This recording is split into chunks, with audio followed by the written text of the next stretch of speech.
Welcome back. Another ride along. I had my hot chocolate. Stayed out here the whole time, man. It's nice and warm. Okay, I'm gonna be. I did work out. I'm gonna be going home now. It's about that time. All right, let's get going. Bike is on. How many miles do I have? The mileage, the odometer says 1,314 miles. That's because if you know about my little controller hack, I set the wheel size to 14 inches. And so the odometer reads about half. So what do I really have? I have about 2,600 miles on this bike. Okay.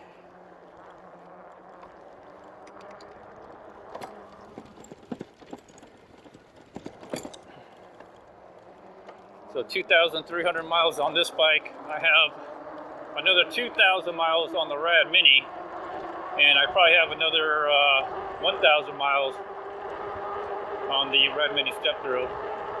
Maybe more like 800.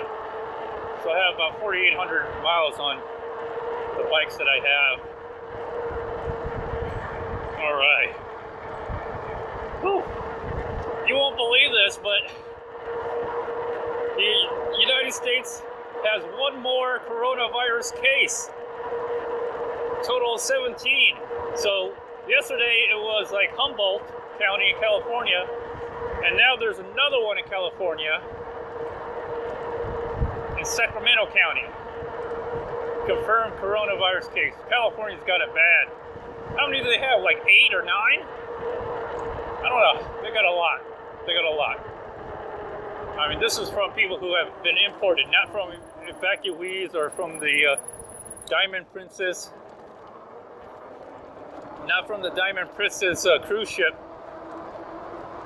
California, man, it's gonna hit the West Coast. Like I was saying before my last video, ooh, a lot of wind here. So my last video, I was saying that the West Coast is gonna get it, and then as soon as Europe, once it starts spreading in Europe, it's already hit Italy. I think Italy got another one. So by the time I made my last video, and I went to the clubhouse, I look again on my smartphone, and there's already a new coronavirus case in California. Another one in Italy. Man, South Korea's got it bad. Japan has it bad.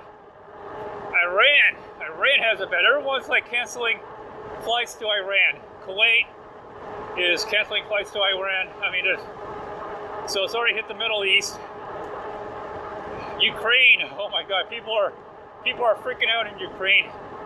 The evacuees, I think it's from the cruise ship. Evacuees from the cruise ship. People are protesting. People are protesting, violent protests. They don't want the evacuees to come to their city. They don't want the evacuees to come to their city, and they're violently protesting. The mayor of the city had to go out and join the evacuee group, just to, like in plain clothes, no protective clothes, to show that they had no coronavirus. Things are getting really bad out there, people. Jeez. Oh.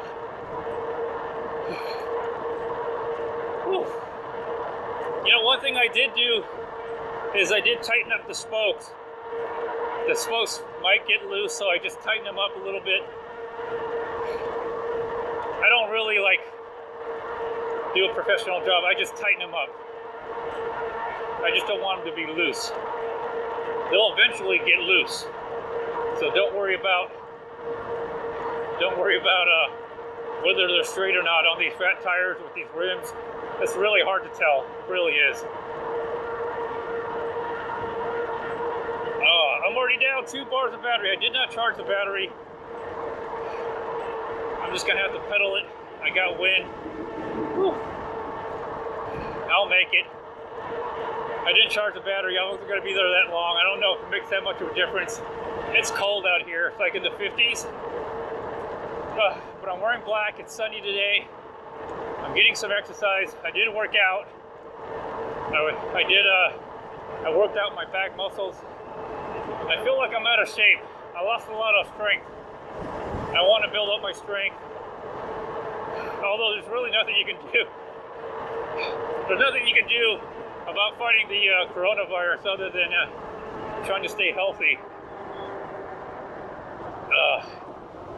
The only thing you can do realistically is wear personal protection equipment, your PPE, P, the letter P, PPE, okay? And if it gets that bad, gloves, goggles, face shield, mask, or respirators, try to get one that's N95, but something's better than nothing. Some kind of, coverall if you can, or raincoat. I know this is kind of like crazy talk for some people, but yeah, it may come to that kind of situation.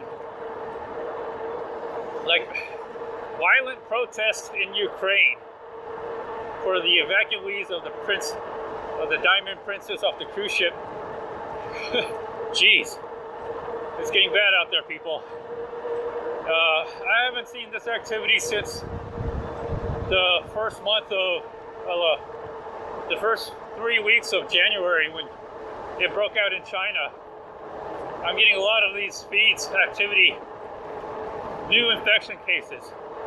This time, not in China, but outside of China. It's just a matter of time, people. I would say prepare yourself. Like, understand what the symptoms are, what you need to do to quarantine yourself. Try not to spread it. We don't want a pandemic, although it is coming. It's just going to be slowly. It's not going to be like wildfire like it was in China. The experts already know that it's coming. All right? They're just trying to mitigate. So that what they don't want, and I agree, and we have to face the facts, and we have to realize what's going on here, okay? We don't want to overwhelm the system. All right? So if it can be slowly, and if the contagion can be slowed down to the point where essentially it's not going to overwhelm the system, you have a good chance of surviving. Even the people who are the most susceptible, which are people middle-aged, all right? If you're 40 and over, you're middle-aged, okay? I don't care how you feel, like you're young or you're healthy. You're middle-aged. All right, middle-aged people, most susceptible. 40 to 50, it starts at 40 to 50, and then from there, 50 to 60, it starts exponentially. Your mortality rate starts growing. 60, 70, 80. Oh gosh. Got to be very careful. My mom is in California. My daughter was asking me, what are we going to do this summer? What are we going to do this summer? And I was like, we're not doing anything. We're not going to do anything for 2 years. And she's like, what about grandma? I'm like, well, she's in California. I don't know. We may not visit grandma for a couple years. We can do FaceTime and everything, but I don't want to risk it. Why risk it, right? Let's give it some time. I mean, I don't have any immediate plans to go visit California or the East Coast. I'm right in the middle. I'm a little bit more down to the southern border. If anything, my worry is the southern border. But who knows? There's no confirmed cases in South America, or Latin America or Mexico, which I'm highly, highly suspicious. Oh, by the way, I did wash my hands after I worked out. I touched the workout equipment. After doing that, I washed my hands. I didn't touch my face. Don't touch your face, all right, until after you wash your hands. Wear gloves, even like these kind of gloves, they'll help. They'll help. They're gonna help. As long as you take the gloves off, then wash your hands and touch your face. But most important, wash your hands. Ooh. Thank you.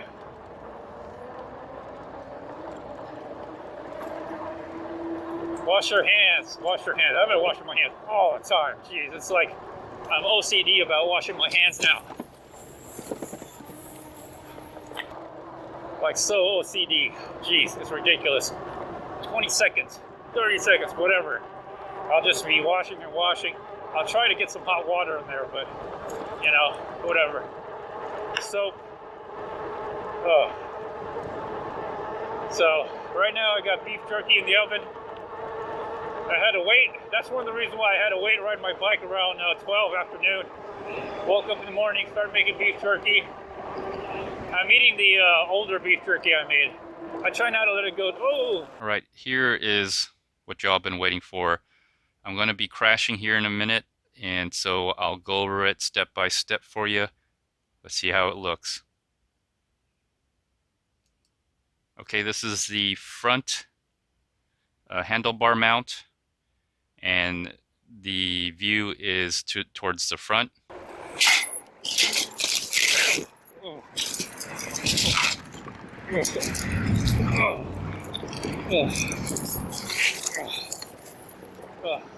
All right, this is also on the front handlebar mount.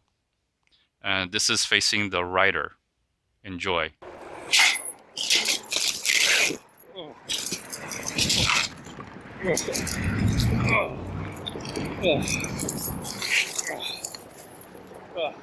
This is the chest mount. Of course, it's only facing one way, front.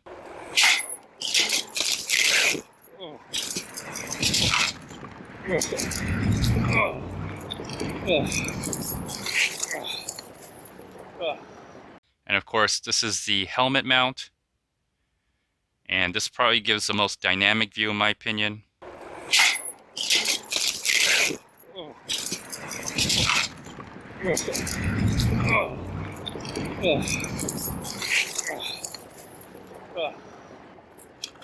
Alright, so hope you all enjoyed all the different views. And so from here I'm just having the helmet mount on because all the other mounts have like moved, and I don't think they give a good view of what's happening. So basically the bike is like jammed in between these, you know, the rails here, and you know, I literally just could not move this bike going forward, so I had to turn it around and go back the other way with it, and so I'm just adjusting it. The front fork is warped. Everything is just kind of bent out of shape. Everything's bent out of shape, but I'm surprised the bike stayed together. It didn't disintegrate, which is awesome. And I'm probably moaning and groaning here. So I'm just going to check everything out, make sure the bike still works, everything's functioning, and for the most part, it's together. The handlebars looked out of whack, but the handlebar is actually fine. What's out of whack is the fork. The fork is warped, and the wheel on the fork is kind of rubbing against one side of the suspension fork. So I'm just checking everything. I'm looking everything over. It's pretty much what I thought was the handlebar, but again, at the time, I didn't know. I'm just recovering from, you know, over the handlebar, flipped over knife jack, or jackknifed bicycle accident here. And I'm looking down, and of course this is where I adjust my camera, and it's still going. Everything's still rolling, so everything's good to go. So I'm just adjusting it, make sure it doesn't fall off while I'm riding my bike. The body armor definitely helped. There's no doubt in that. Okay, here's the part where I notice, oh, my hand kind of hurts. Ouch. So if you look at that, you'll see that the hand is really swelling, or you can kind of maybe see the bone a little bit. I'll have a picture here showing how, I don't know, not how bad it is, but I came out of the urgent care. Here's the photo of me all bandaged up. And basically, I went to the urgent care. They took some x-rays. I'll have some x-rays for you to look at as well. But basically, it was a half splint. This is not a cast. A half splint with bandage. And you could look at my hand. It is swollen. So by the time I recorded this, I'm in the phase. The first phase is hematomen or hematoma. It happens instantly. The blood starts clotting around the bone, and then after that, it starts inflammation. So inflammation is about 1 week, and let's have a look at the inflammation here. So here's a close-up view of the inflammation, and the inflammation is lasts about a week.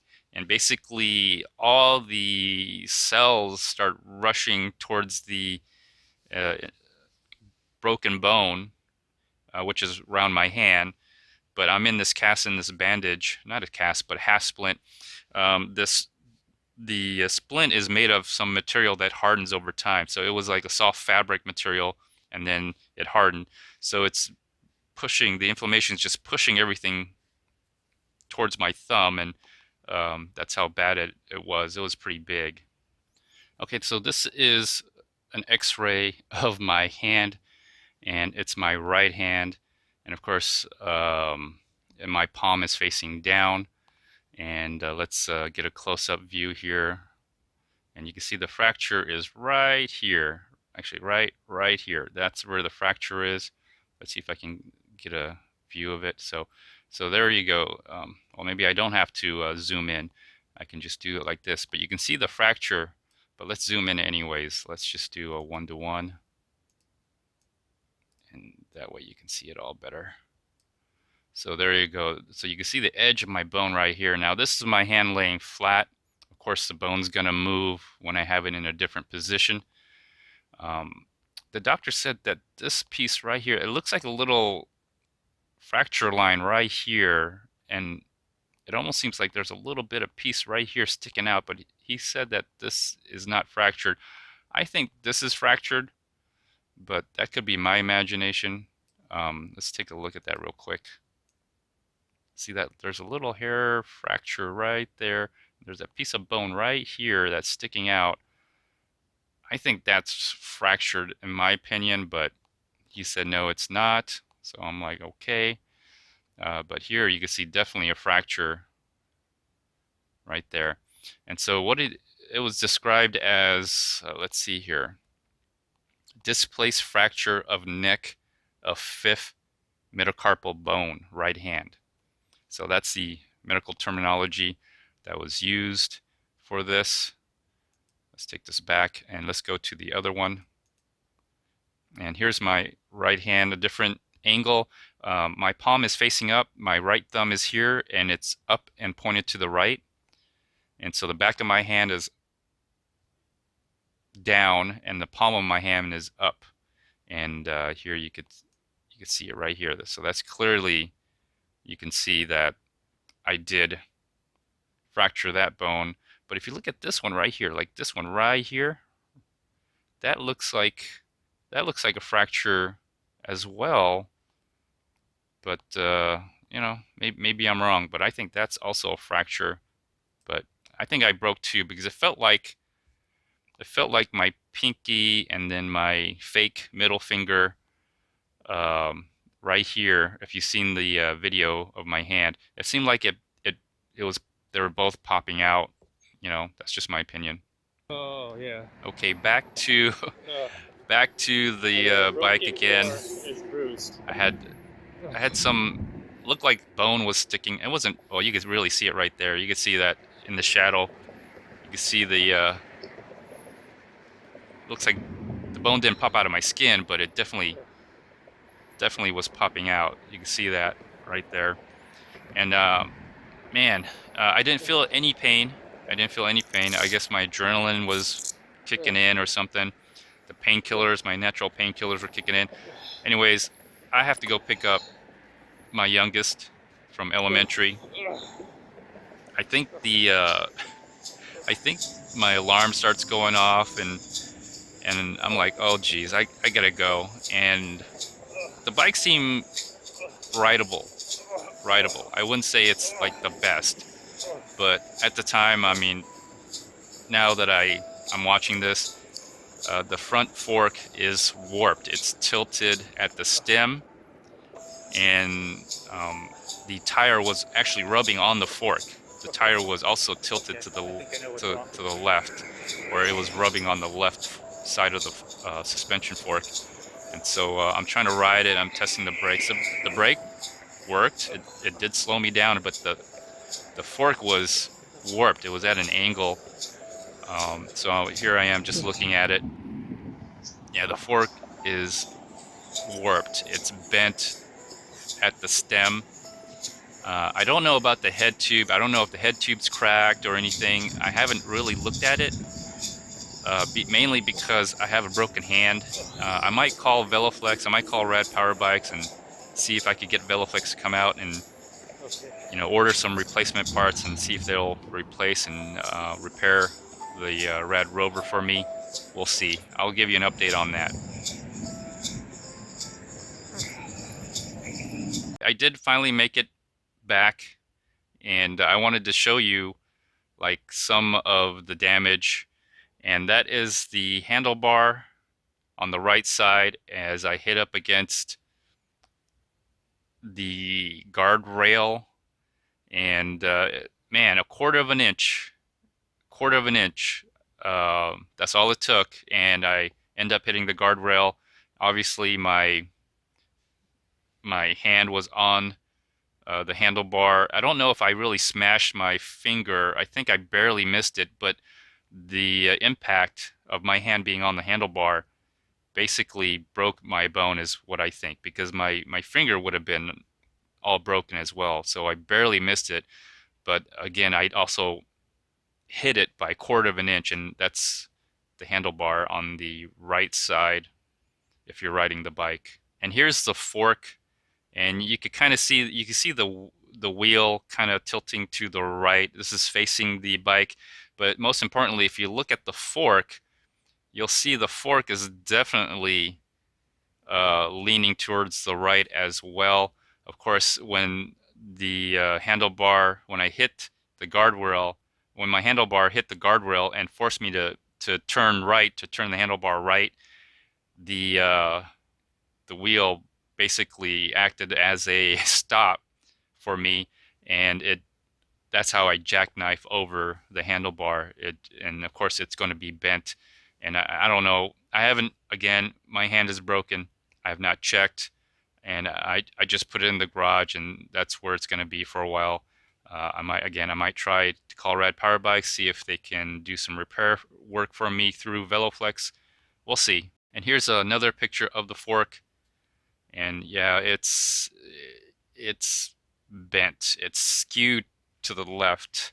So hopefully all I have to do is replace the front suspension fork. Hopefully the head tube is not cracked. Everything else on the bike looks and appears to be working. I haven't looked at it since then because, again, I got a broken hand. Despite the fact that I have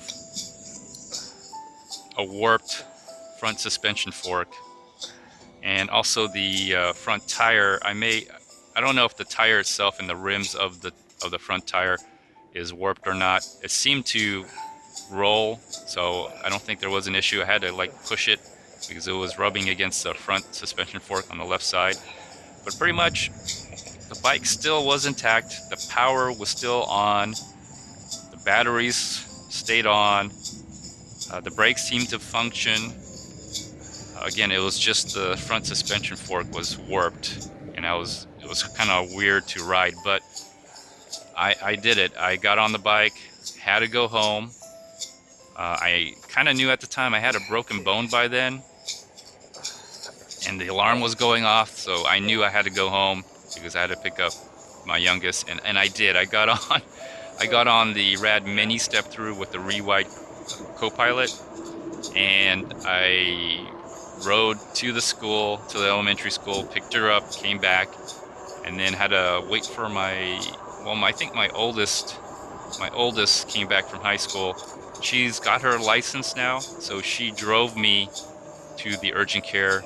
I actually had to wait because my youngest had a dance class, so I had to wait around 5 o'clock. So right now it's about 2 o'clock. Sorry if I don't have the GPS up, but the GPS did not record. Anyways, I'm going to conclude this episode. Thanks for watching, everyone. I did make it home. Hopefully you enjoyed the footage that I provided, and stay safe, everyone. Is it my fault? It's probably my fault, you know. I mean, well, I don't know if it's anyone's quote-unquote fault, but riding a bike, inevitably, statistically, you're just going to get in an accident. The more you ride, the more chance of being in an accident. So it's not going to stop me from riding an electric bike. It's not going to stop me from riding a bike. It's stopping me now because I have a broken hand, but after I heal up in about 6 weeks, hopefully I'll do some more riding videos. But until then, I'm not going to do any more riding videos, so I will probably doing something else. Hopefully you like this. Please like, share, subscribe, and leave a comment. Until next time, everyone. Bye-bye.